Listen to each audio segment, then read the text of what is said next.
আসসালামু আলাইকুম। আজ 27 সেপ্টেম্বর 2025। দৈনিক সমকালের প্রধান শিরোনাম।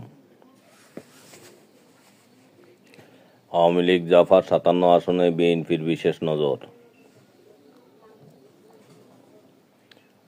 দক্ষিণ এশিয়া ও মধ্যপ্রাচ্যে অস্ত্রমুক্ত অঞ্চল প্রতিষ্ঠার আহ্বান প্রধান উপদেষ্টার। জাতিসংঘ সদর দপ্তরের সামনে আওয়ামী লীগ কর্মীদের উপর হামলায় বিএনপির কর্মী গ্রেপ্তার।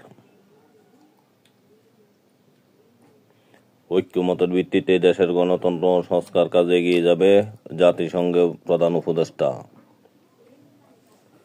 শাহজালাল বিজ্ঞান প্রযুক্তি বিশ্ববিদ্যালয়ের 20 শিক্ষার্থীকে আজীবন 70 জনকে বিভিন্ন মেয়াদে বহিষ্কার।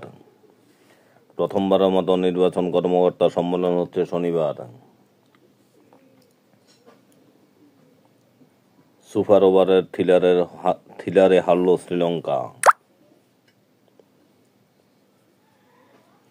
ফেব্রুয়ারিতে আমরা জাতীয় নির্বাচন আয়োজনের প্রস্তুতি নিচ্ছি, প্রধান উপদেষ্টা। জাতিসংঘের নেতানিয়াহু ভাষণ বয়কট বিভিন্ন দেশের প্রতিনিধির। প্রধান উপদেষ্টার সফর সঙ্গী সংখ্যা নিয়ে টিএবির দাবি ভিত্তিহীন প্রেস সচিব।